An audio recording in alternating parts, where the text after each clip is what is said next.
Naka ano kasi to eh, Excel eh. 87,340. Yan, narin, pares natin yan. 64,438.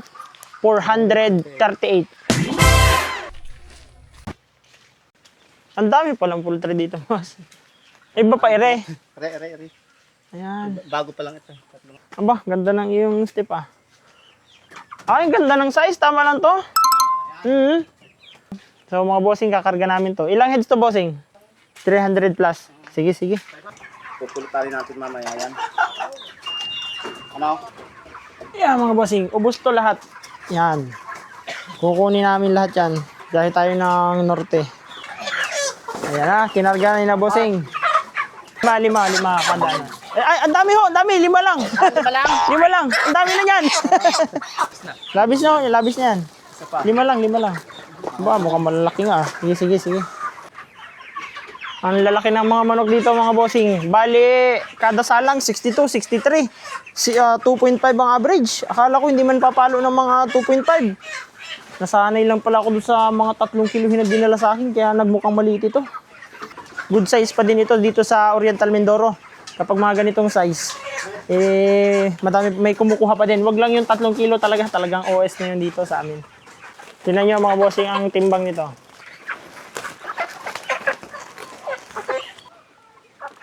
6'2", sarado. Yan mga bossing, 2.5 yan. Ito na mga bossing, tapos na kami magkarga. Ubus na, 325 heads. Punta naman kami doon sa isang racer, tapos doon kami kukuha ng pampuno doon sa ating tracking. Bayad. Naka ano kasi to eh, Excel eh. 87,340. Yan, narin, pares natin yan. Picture ko na lang. Tatawagan ka sa pagkakulang. Walang problema. Nabili kayo.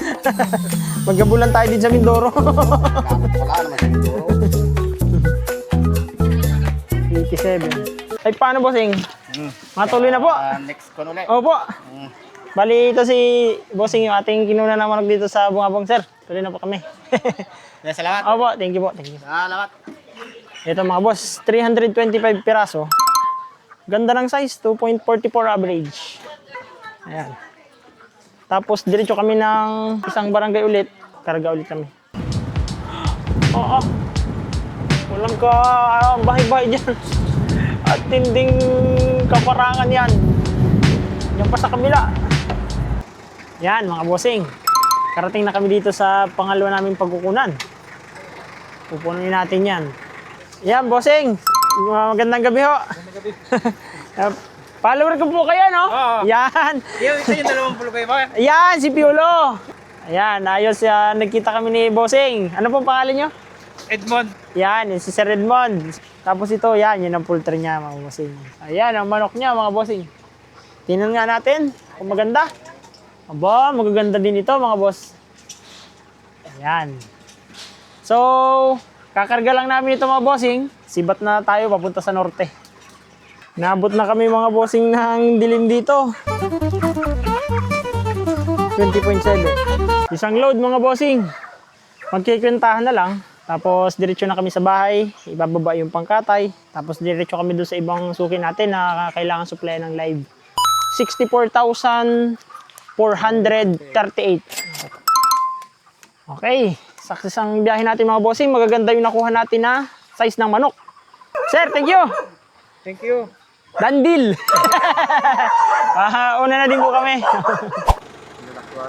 Yun, nandito tayo sa aking bossing. Ito ang pinakamalupit kong buyer dito. Para yung malalaki sa atin. Ha? Ayun, nandun sa taas. Shout out. Oh, shout out daw. Bababa kami dito na manok. Ay, mga bossing. Alas 9, biyahe kami ng 1.5 hours. Dating kami doon. After nun, balik ulit kami dito para mag-deliver naman ng dressed chicken. So, nandito kami kasi sa bahay. Nagbababa ako ng pangkatay. Kain, mga bossing. Sarap ng kain ng mga bukay. Kompleto na naman ang tropa. Ba, napabulo si Gwenuli, oh. Time check, mga bossing. 11:45. Napakalayo ng tagal ng biyahe namin, mga bossing. First time namin magdadala dito sa kain ng Nauhan. Baba na kami ng manok dito. Tapos sibat ulit pa uwi. Timbang na kami, mga bossing. Alas 12. Inabot na ng ambon. Bilis-bilis si Piolo. 46. 42.6. 27 yan. May tawad tayong 23 pesos, mga bossing. Thank you very much po. Si, ano po nga ni pangalan ni Sir from Spain? RJ Almasan. Si Sir RJ Almasan. Sir, okay na. Dandil na dito. Uwi na kami. Yan po. Follow na mga bossing.